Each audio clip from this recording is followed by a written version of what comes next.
الحمد لله الحمد لله شارع الأحكام والصلاة والسلام على نبي قد أتانا بالهدى وآله وصحبه الكرام على ممر الدهر والأعوام أما بعد فأعوذ بالله من الشيطان الرجيم بسم الله الرحمن الرحيم تبارك الذي جعل في السماء بروجا وجعل فيها سراجا وقمرا منيرا وهو الذي جعل الليل والنهار خلفة لمن أراد أن يذكر أو أراد شكورا صدق الله العظيم رب اشرح لي صدري ويسر لي أمري واحلل عقدة من لساني يفقه قولي سبحانك لا علم لنا إلا ما علمتنا إنك أنت العليم الحكيم اللهم صل على سيدنا محمد كلما ذكره الذاكرون وكلما غفل عن ذكره الغافلون দয়াময় রব্বুল আলামিনের শুকরিয়া আদায় করে যে মহান রব্বুল আলামিন আমাকে আপনাকে সলাতুল জুমার অর্থে মসজিদে আসার তৌফিক দান করেছেন শুকরিয়াতান সকলেই বলি আলহামদুলিল্লাহ। পেয়ারা মুসল্লিয়ানে কেরাম, গত জুমায় আলোচনা করতেছিলাম আল্লাহ তাআলা আমাদেরকে মানুষ হিসেবে সম্মানিত করেছেন। আমরা মানুষ হিসেবে সম্মানিত। মানুষের সম্মান আল্লাহ তাআলার নিকট কিভাবে বাকি থাকবে? আল্লাহ তাআলা কোরআনুল কারীমের এক আয়াতের মধ্যে ইরশাদ করেছেন, ইন্না আকরামাকুম ইনদাল্লাহি আতকাকুম, তোমাদের মধ্যে সবচাইতে বেশি সম্মানিত সে যে তোমাদের মধ্যে সবচাইতে বেশি আল্লাহ তাআলাকে ভয় করে। তাহলে আল্লাহ তাআলার নিকট মানুষের সম্মান তাকওয়ার ভিত্তিতে হয়। যার দিলের মধ্যে আল্লাহ তাআলার ভয় যতটুক থাকবে আল্লাহ পাকের নিকট সে ততটুক সম্মানিত। আর বিপরীত দিক থেকে যে ব্যক্তিকে আল্লাহ তাআলা সৃষ্টি করেছেন, আমাদের বানানে ওয়ালা আল্লাহ তাআলা, আমাদের রিজিক দাতা আল্লাহ তাআলা, আমাদেরকে দুনিয়াতে পাঠিয়েছেন আল্লাহ তাআলা। দুনিয়াতে পাঠানোর পর বিভিন্ন প্রকারের নিয়ামতের ব্যবস্থা করেছেন স্বয়ং আল্লাহ তাআলা। ওই আল্লাহ তাআলা যখন বান্দার উপর কোনো হুকুম দেন, ওই হুকুম যখন সে ভঙ্গ করে, ওই হুকুমের দিকে যখন সে আর ভ্রুক্ষেপ করে না, হুকুমের পাবন্দি করে না, আল্লাহ পাকের নাফরমানি করে, করতে করতে করতে করতে আল্লাহ তাআলার থেকে এত বেশি দূরে সরে যায় যে চতুষ্পদ জন্তু আর তার মধ্যে কোনো পার্থক্য থাকে না। নাউযুবিল্লাহ। আল্লাহ তাআলা কোরআন মাজিদের এক আয়াতের মধ্যে ইরশাদ করেন যে উলাইকা কাল আনআম বাল হুম আদাল উলাইকা হুমুল গাফিলুন।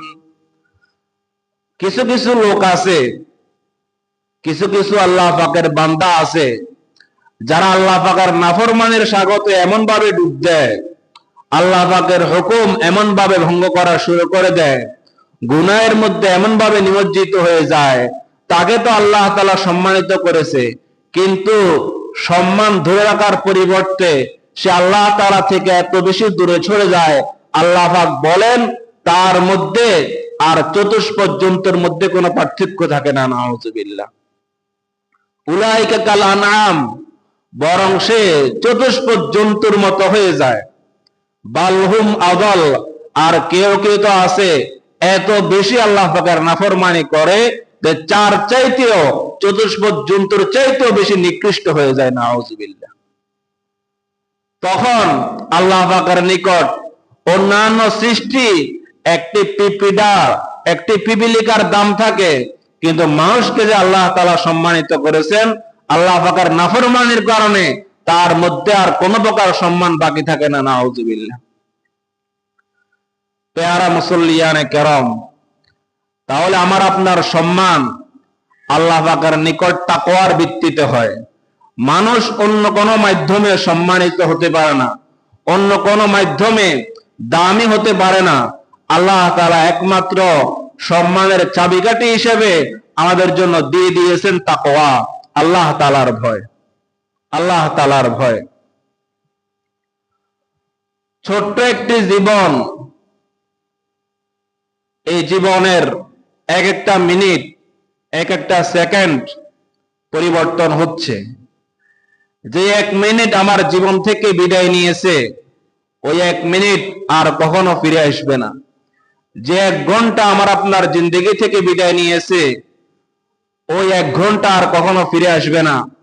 যে দিন আমার আপনার থেকে বিদায় নিয়েছে, ওই দিন আর কখনো ফিরে আসবে না।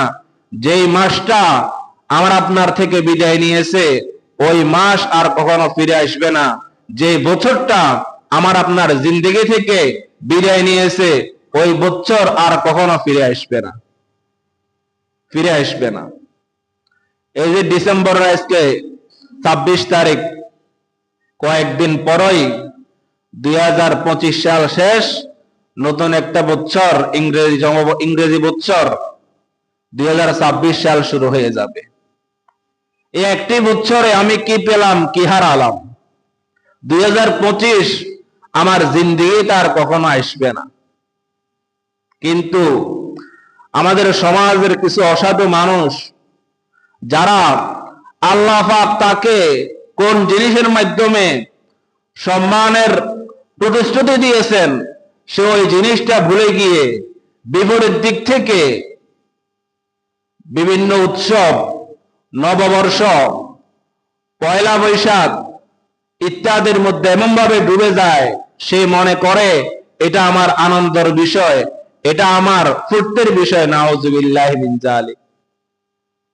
অথচ কোন একজন বাড়ির মালিক একটি বড় বিল্ডিং বানিয়েছে, ওই বিল্ডিং থেকে যদি কোনো ভূমিকম্পের মাধ্যমে কিছু ইট ধসে পড়ে যায়, তাহলে সে কখনো আনন্দিত হয় না, বরং সে চিন্তাগ্রস্ত হয়ে যায়। আজকে আমার এই বিল্ডিং এর কিছু ইট ধসে পড়ে গিয়েছে, বিল্ডিং এর এক কোণা ভেঙে গিয়েছে, হতে পারে পুরা বিল্ডিং একদিন তছনছ হয়ে যাবে। আমাদের জীবনটাও এমন, এক একটা বছর 365 দিন, 365 ইটের মতো। আমার আপনার হায়াত 60 থেকে 70 বছর। এই জীবনের প্রত্যেকটা দিন এক একটা ইটের সমান। আমার একদিন যাচ্ছে, আমার জীবনের সময় থেকে এক একটা ইট পড়ে যাচ্ছে। আমার যেই 2025 সাল শেষ হয়ে 2026 আসতেছে, আমার 2025 একটি বছর আমার জীবন থেকে চলে গিয়েছে, নতুন একটি বছর আসতেছে। তা আমি আমার অতীত সময়ে, আমার আবার জীবনের অতীত সময়ে কি পেলাম, কি হারালাম, এটা আমার খুশি প্রকাশ করার বিষয় নয়, বরং আমাদেরকে চিন্তিত হওয়ার বিষয়, চিন্তিত হওয়ার বিষয়। আল্লাহ তাআলাই এ সময়ের পরিবর্তন করেন, আল্লাহ তাআলাই রাত দিনের পরিবর্তন ঘটান কাদের জন্য? আমি সূরা ফুরকানের যে আয়াতে কারিমা তেলাওয়াত করেছি, উক্ত আয়াতের মধ্যে আল্লাহ তাআলা বলেন, তাবারাকাল্লাযী জাআলা ফিস সামাই বুরুজা ওয়া জাআলা ফিহা সিরাজাও ওয়া কমারাম মুনীরা। তাবারাক, ওই বরকতময় আল্লাহ তাআলা, আল্লাযী জাআলা ফিস সামাই বুরুজা, যিনি আসমানের মধ্যে বুরুজ বানিয়েছেন, নক্ষত্র রাজি দ্বারায় সাজিয়েছেন আসমানকে। ওয়া জাআলা ফিহা সিরাজাও ওয়া কমারাম মুনীরা, এবং আল্লাহ তাআলা আসমানের মধ্যে এক প্রদীপ দিয়েছেন এবং এক আলোকময় চাঁদ দিয়েছেন। ওয়া হুয়াল্লাযী জাআলাল লাইলা ওয়ান নাহারা খিলফা, এবং আল্লাহ তাআলা রাত ও দিনকে প্রত্যাবর্তন স্থল বানিয়েছেন। রাতের পর দিন আসে, দিনের পর রাত আসে।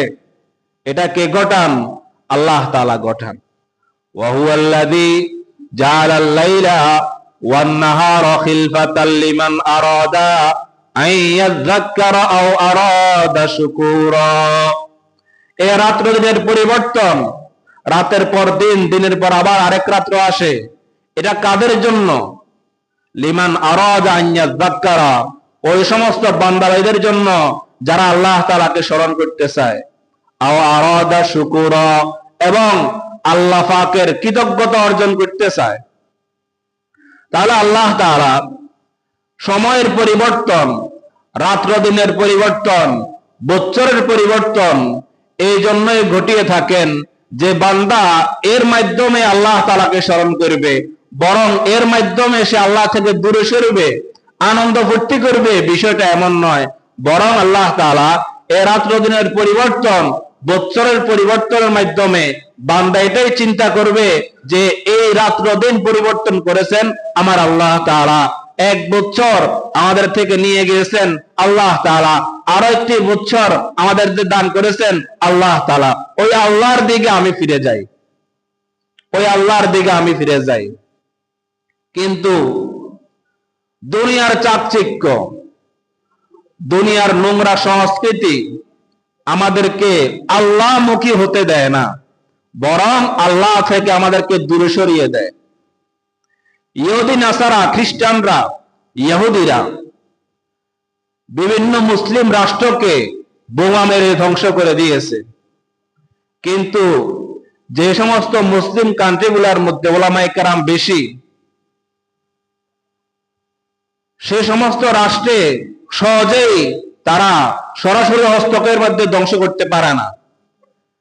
মুসলমানদের ঈমানের শক্তির কারণে কাফের মুশরিকরা, ইহুদি খ্রিস্টানরা সরাসরি কোন মুসলিম রাষ্ট্রকে ধ্বংস করে ফেলবে এই দুঃসাহস তারা করে না, কারণ তারা জানে মুসলমানদের ঈমানের পাওয়ার কেমন। কিন্তু মুসলমানদের মধ্য থেকে ইসলামী সংস্কৃতিকে তুলে নিয়ে ইহুদি খ্রিস্টানদের সংস্কৃতি ঢুকিয়ে দেওয়ার মাধ্যমে ওই ইহুদি খ্রিস্টানরা ষড়যন্ত্র করে আমার আপনার ইসলামী সংস্কৃতিকে ধ্বংস করে ফেলেছে, আমাদের খবর নাই। সেই সংস্কৃতি, অপসংস্কৃতিগুলোর মধ্যে একটি হলো 31st নাইট, 1 জানুয়ারি, 31 ডিসেম্বরের শেষ রাত, 31st নাইট নামীয় যে আনন্দ উৎসব, বেহায়াপনা, বেলাল্লাপনা, আল্লাহ পাকের নাফরমানির মাধ্যমে একটি রাতকে শেষ করে পরবর্তী দিন শুরু করা হয়। এটা আমাদের বানানো না, বরং ইহুদি খ্রিস্টানদের বড় চক্রান্ত। আমাদের মাধ্যমে, আমাদের মাঝে তাদের অপসংস্কৃতির বিভিন্ন বিষ ঢুকিয়ে দিয়েছে, আর আমরা ইসলামের সংস্কৃতিকে দূরে সরে গিয়েছি। আমাদের বিবাহ অনুষ্ঠানগুলা গায়ে-হলুদের নামে পুরুষ মহিলার অবাধ মেলামেশা, পর্দাহীনতা, পর্দা থেকে দূরে সরা, এটা আমাদের বানাও না, এটা ইসলামের সংস্কৃতি না, এটা ইহুদি খ্রিস্টানদের অপসংস্কৃতি আমাদের মাধ্যমে বিস্তার করা হয়েছে। 1 বৈশাখ নামীয় অপসংস্কৃতি, এটা আমাদের তৈরি না, ইহুদি খ্রিস্টানদের চক্রান্তের মাধ্যমে আমাদের মাঝে ঢুকিয়ে দিয়েছে। টিভি, মোবাইল, ফেসবুক, ইন্টারনেট মুসলমানদের তৈরি না। ভালো দিক আছে, কিন্তু এর বড় একটা অংশ খারাপ, এবং এই খারাপটাই মানুষ গ্রহণ করে। মুসলমানদের ইসলামের সংস্কৃতি বিসর্জন দিয়ে তাদের সংস্কৃতি আঁকড়ে ধরেছে, মুসলমানদের ঈমান আমল সব ধ্বংস করে ফেলেছে। এর মধ্যে একটি হলো এই 31st নাইট যেটা আসতেছে। কে কাকে বুঝাবে? আমার আপনাকেই বুঝ নিতে হবে, আমার আপনাকেই বুঝাতে হবে। আল্লাহ তাআলা ইসলামের সংস্কৃতি আল্লাহ নবী সাল্লাল্লাহু আলাইহি ওয়াসাল্লামের মাধ্যমে দিয়েছেন। ওই সংস্কৃতির অনুসরণ করলেই আমরা আদর্শবান আল্লাহ পাকের নবী হযরত মুহাম্মদুর রাসূলুল্লাহ সাল্লাল্লাহু আলাইহি ওয়াসাল্লামের আদর্শবান উম্মত হব। ওই আদর্শই আমাদেরকে গ্রহণ করতে হবে। ওই আদর্শের মাধ্যমেই দুনিয়া তো আমার শান্তি, আখিরাতে আমার মুক্তি। ওই আদর্শ থেকে যত বেশি আমি দূরে সরবো, আল্লাহ পাকের নাফরমানি হবে। আর আল্লাহ তাআলা মানুষ হিসাবে, উম্মতে মুহাম্মদ সাল্লাল্লাহু আলাইহি ওয়াসাল্লাম হিসাবে তাকওয়ার ভিত্তিতে আমাদের যে সম্মান দিয়েছেন, ওই সম্মানটা দুলিশাত হয়ে যাবে। নাউযুবিল্লাহ। পেয়ারা মুসল্লিয়ানে কেরাম, বলতেছিলাম একটি বছরের শেষ আর একটি বছরের সূচনা, এটা কখনো আনন্দের বিষয় হতে পারে না, বরং এটা চিন্তার বিষয়, এটা আফসোসের বিষয়। আর একটি বছর আমাদের থেকে বিদায় নিয়েছে। আমার জীবনের একটি বছর শেষ হয়ে গিয়েছে। আমি একটি বছরে কি পেলাম, কি হারালাম? আমি আল্লাহ তাআলার নিকট কতটুক প্রিয় হলাম, আর আল্লাহ পাকের নাফরমানি আমি কতটুক করলাম? এই বিষয়টাই আমাদেরকে চিন্তা করতে হবে। এই বিষয় যদি আমি চিন্তা না করি, তো আজকে এক বছর গেল, এরপরে বছর যাইতে যাইতে একটা সময় দেখা যাবে যে আমার জীবনের প্রত্যেকটা ইট ধসে ধসে পড়ে গিয়েছে। আগামীকাল হয়তোবা আমার মৃত্যু। আজকে আমি এখানে বসা আছি, আগামীকাল এখানে আমার বসার সুযোগ হবে না। আজকে আমার চোখটা মেলে আমি সারা দুনিয়া দেখতে পারি, একটা সময় আসবে আমার চোখটা বন্ধ হয়ে যাবে। এই চোখ দিয়ে আমার কিছু দেখা সম্ভব হবে না। আজকে আমার হাত পা সবকিছু ঠিক আছে, আগামীকাল যদি আমার মৃত্যু হয়ে যায়, সবকিছু বন্ধ হয়ে যাবে, হাত নাড়ানোর কোনো শক্তি থাকবে না। পেয়ারা মুসল্লিয়ানে কেরাম, এই জন্য বুদ্ধিমান তারাই যারা আল্লাহ পাকের আমাদেরকে যে বানিয়েছেন, কি জন্য বানিয়েছেন সেটা চিন্তা করে, আখিরাতের জন্য আমল করে। আর হতভাগা দুর্ভাগা তারাই যারা মনে করেছে এই রঙিন দুনিয়া, এই দুনিয়ার রং তামাশা আমাদের জন্য চিরস্থায়ী, আর মনে মনে ভাবে আল্লাহ পাক মনে হয় যেন আমাকে মাফ করে দিবেন। নাউযুবিল্লাহ। ক্বালা রাসূলুল্লাহ সাল্লাল্লাহু আলাইহি ওয়াসাল্লাম, আল কাইসু মান দা নাফসাহু ওয়া আমিলা লিমা বাদাল মাউত, ওয়াল আদিজু মান আতবা হাওয়াহা ওয়া তামান্না আলাল্লাহ, আও কামা ক্বালা an-নবী আলাইহিস সালাতু ওয়াস সালাম। আল্লাহর নবী হযরত রাসূল করিম সাল্লাল্লাহু আলাইহি সাল্লাম বলেন, বুদ্ধিমান ওই ব্যক্তি, আল কাইসু মান দা নাফসাহু, যে ব্যক্তি নিজের জীবন নিয়ে চিন্তা করে, ওয়া আমিলা লিমা বাদাল মাউত, এবং মৃত্যুর পরবর্তী জিন্দেগীর জন্য আমল করে, ওয়াল আদিজু মান আতবা হাওয়াহা, আর দুর্ভাগা হতভাগা ওই ব্যক্তি যে তার আতবা হাওয়াহা, তার নফসের অনুসরণ করে, মন যেভাবে চায় ওভাবে চলে, মনে যেটা সুন্দর লাগে সেটা করে, চোখের সৌন্দর্য যেদিকে গিয়ে আটকে যায় সে সেদিকে দৌড়াইতে থাকে, তার জীবনের রং তামাশার যে রাস্তা তাতে যে চলতেই থাকে, আখিরাতের কথা চিন্তা করে না। তবে শুধু এটা আশা রাখে, ওয়া তামান্না আলাল্লাহ, যে আমাকে মনে হয় যেন আল্লাহ তাআলা ক্ষমা করে দিবেন। আল্লাহ রাসূল বলেন, এর চাইতে দুর্ভাগা, এর চাইতে হতভাগা আর কেউ হতে পারে না, কেউ হতে পারে না। পেয়ারা মুসল্লিয়ানে কেরাম, তাহলে আমাদের কল্যাণের চাবিকাঠি, বুদ্ধিমান হওয়ার যে চিহ্ন, সেটা হলো আমার জীবন থেকে যদি একটা মিনিটও অতিক্রান্ত হয়ে যায়, পরবর্তী মিনিট যাতে করে আমাকে এই চিন্তাগ্রস্ত করে যে আমার আগেকার মিনিটটা কোন কাজে খরচ হয়েছে। আমার জীবন থেকে যদি একদিন অতিবাহিত হয়ে যায়, তো আমার আপনার চিন্তা করার বিষয় এই একদিনটা আমার কিভাবে কেটেছে। আমার আপনার জীবন থেকে যদি একটি বছর অতিক্রান্ত হয়ে যায়, পরবর্তী বছরের শুরুতেই আমাকে এই হিসাব মিলানো দরকার, এই একটি বছর আমি আল্লাহ তাআলার কাছে কতটুকু গিয়েছি, আর বিপরীত না হয় আমি আল্লাহ তাআলা থেকে দূরে কতটুকু সরে গিয়েছি। নাউযুবিল্লাহ। প্যারা মুসল্লিয়ানে কেরাম, এই জন্যই কবি বলেন সেহেল সালে উমরে আজিজত গুজাশত, সেহেল সালে উমরে আজিজত গুজাশত, মেজাজে তু আজ হাল তিফলি নাগাশত, মেজাজে তু আজ হাল তিফলি নাগাশত। যে তোমার জীবনের 40টা বছর অতিক্রান্ত হয়ে গিয়েছে, তোমার জীবন থেকে 40 বছরের চাকা ঘুরে গিয়েছে, তোমার মেজাজ, তোমার চলার গতি এখনো ছোট্ট বাচ্চার মতো রয়ে গিয়েছে। আমি দুনিয়াতে যেদিন আসছিলাম, একটু একটু করে যখন বড় হয়েছি, এখন আমাকে বড় হিসেবে ধরে না, আমাকে বাচ্চা বলে, শিশু বলে, ছোট বলে। সেই সময়ে আমার যে চিন্তা চেতনা ছিল যে আমার বাবা আছে, আমার মা আছে, আমাকে চালানোর মতো আমার অভিভাবক আছে, কিন্তু এই তাদের এই মেজাজ, এই চিন্তা সে বড় হওয়ার পরও তার জীবনে বহাল আছে, তার চিন্তার মধ্যে বহাল আছে। যে এখনো মনে করতেছে আমার ছায়া দেওয়ার মতো তো অনেকেই আছে, কিন্তু সে কথা জানে না যে একদিন তার মাথার উপর থেকে তার বাবার ছায়া সরে যাবে, একদিন তার মাথার উপর থেকে তার মায়ের ছায়া সরে যাবে, তার সমাজের ছায়া সরে যাবে, এবং কি দুনিয়া নামক যে ছায়া এটাও তার জীবন থেকে সরে যাবে, একটি ছোট্ট গর্তের মধ্যে তাকে রেখে আসবে। সেখানে একটি ছায়াই থাকবে, মাটির ছায়া।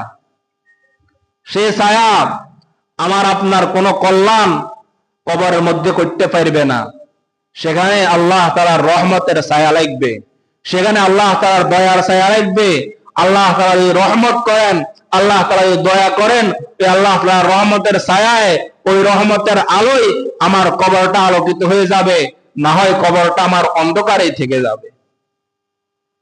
প্যারা মুসল্লিয়ানে কেরাম, সর্বপ্রথম এতটুক কথাই যে একটি বছরের শেষ আর একটি বছরের সূচনা, এটা আনন্দের বিষয় নয়, বরং চিন্তার বিষয়।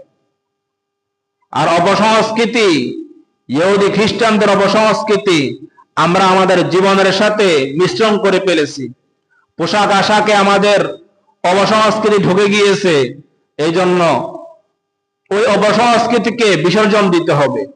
আমাদের বিবাহ অনুষ্ঠানে অপসংস্কৃতি ঢুকে গিয়েছে, সেটা আমাদের জীবন থেকে বের করতে হবে।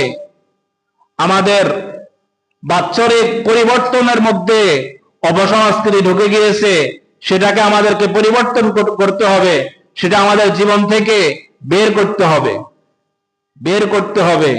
না হয় আমার জীবন যে জন্য আল্লাহ তাআলা দিয়েছেন, আমার জীবনটা আল্লাহ তাআলা যেভাবে সাজাতে বলেছেন সেটা থেকে আমি দূরে সরব, আর পরিণাম ফল দুনিয়ার জীবন আমার ব্যর্থ, আখিরাত আমার সময়টা দুনিয়ার হায়াতের কারণে ব্যর্থই থেকে যাবে। নাউযুবিল্লাহ। প্যারা মুসল্লিয়ানে কেরাম, এজন্য আসুন আমরা আমাদের জীবনের যে চলার গতি সেটাকে পরিবর্তন করি। ইহুদি খ্রিস্টানদের সংস্কৃতিকে আমাদের জীবনের মধ্যে স্থান না দেই। আল্লাহ তাআলা বলেন, ইয়া আইয়ুহাল্লাযীনা আমানু লা তাত্তাখিযুল ইয়াহুদা ওয়ান নাসারা আউলিয়া। হে ঈমানদারগণ, তোমরা ইহুদি এবং খ্রিস্টানদেরকে তোমাদের বন্ধু বানাইও না, তাদের সংস্কৃতি তোমাদের জীবনের মধ্যে স্থান দিও না। হাদিসের মধ্যে নবী সাল্লাল্লাহু আলাইহি ওয়াসাল্লাম বলেন, ক্বালা রাসূলুল্লাহি সাল্লাল্লাহু আলাইহি ওয়াসাল্লাম, মান তাশাব্বাহা বিকওমিন ফাহুয়া মিনহুম। যে যার সংস্কৃতি অবলম্বন করে, যে যাকে অনুসরণ করে, তার হাসরও তার সাথেই হবে। আমি যদি কোনো খ্রিস্টানদের সংস্কৃতি অনুসরণ করি, কোন ইহুদিদের সংস্কৃতির অনুসরণ করি, নাউযুবিল্লাহ, আল্লাহ না করুক, আমার হাসরটা তাদের সাথে হবে। আর তারা যেভাবে চিরস্থায়ী জাহান্নামের অধিবাসী হবে, তাদের সংস্কৃতি অবলম্বন করার কারণে আমাকে আপনাকেও জাহান্নামের উত্তপ্ত আগুনের মধ্যে নিক্ষিপ্ত হতে হবে। নাউযুবিল্লাহি মিন যালিক। পেয়ারা মুসল্লিয়ানে কেরাম, এই জন্য আমাদের সময়ের হিসাব করি। হাদিসের মধ্যে নবী সাল্লাল্লাহু আলাইহি ওয়াসাল্লাম বলেন, হাসিবু ক্বাবলা আন তুহাসিবু, যে তোমার হিসাব নেওয়ার পূর্বে তুমি তোমার হিসাব মিলাও। আল্লাহ তাআলা তো হাসর ময়দানে তোমার বিচার করবেন। তুমি তোমার সময়টা, দুনিয়ার ছোট্ট জীবনটা কিভাবে কাটিয়েছো এর হিসাব তোমাকে দিতে হবে। কিন্তু ওই হিসাব নেওয়ার পূর্বে তুমি তোমার হিসাব মিলাও।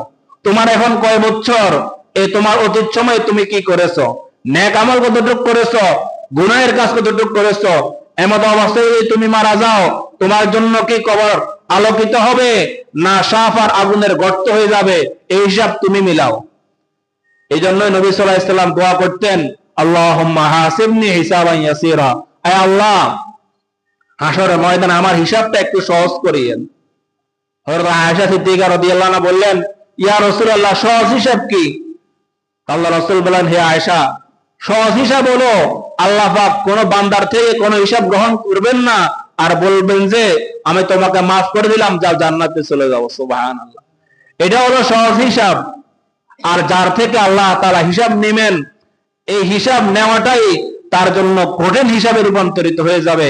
কারণ কোন ব্যক্তির এ সাধ্য নেই যে দুনিয়ার হায়াতের মধ্যে সে যা করেছে এর হিসাব আল্লাহ পাকের কাছে দিতে পারবে, এই সাধ্য কোন ব্যক্তির নেই। এই জন্যই আল্লাহ তাআলা বলেন, ইয়া আইয়ুহাল্লাযীনা আমানুত্তাকুল্লাহ ওয়াল তানজুর নাফসুম মা কদ্দামাত লিগাদ, যে হে ঈমানদারগণ, আল্লাহ তাআলাকে ভয় করো। আর তোমাদের মধ্যে সর্বশ্রেণীর লোক সবাইকেই এটা চিন্তা করা উচিত যে সে আগামীকালের জন্য কি সঞ্চয় করেছে, অর্থাৎ আখিরাতের জন্য সে কতটুকু পুঁজি অর্জন করেছে, সে কতটুকু আখিরাতের জন্য প্রস্তুতি গ্রহণ করেছে, এটা তোমাদের মধ্যে প্রত্যেককে চিন্তা করা উচিত। অতএব সর্বশেষ এতটুকু কথাই, একটি বছরের শেষ, নতুন একটি বছরের সূচনা 31st নাইটের মাধ্যমে আনন্দ উদযাপন নয়, অপসংস্কৃতি ধারণ করা নয়, বরং অপসংস্কৃতিকে রোধ করে, অপসংস্কৃতিকে প্রত্যাখ্যান করে আমাকে আপনাকে উদ্যোগ চিন্তা করা উচিত। বিগত সময় আমার হায়াত যেটা চলে গিয়েছে, এতে আমি আল্লাহ তাআলার হুকুম কতটুকু মেনেছি, আল্লাহ নবী সাল্লাল্লাহু আলাইহি সাল্লামের আদর্শ কতটুকু গ্রহণ করেছি, আমার নেক কতটুকু, বদ কতটুকু, এটা চিন্তা করে যদি আমি চলতে পারি, আমার ভবিষ্যৎ জীবন ইনশাআল্লাহ সুন্দর হয়ে যাবে। যে আলোচনা করলাম, আল্লাহ তাআলা আমাদেরকে সেই কথাগুলো মোতাবেক আমল করার তৌফিক দান করুক। আমিন। ওয়া আখিরু দাওয়ানা আনিল হামদুলিল্লাহি রাব্বিল আলামিন।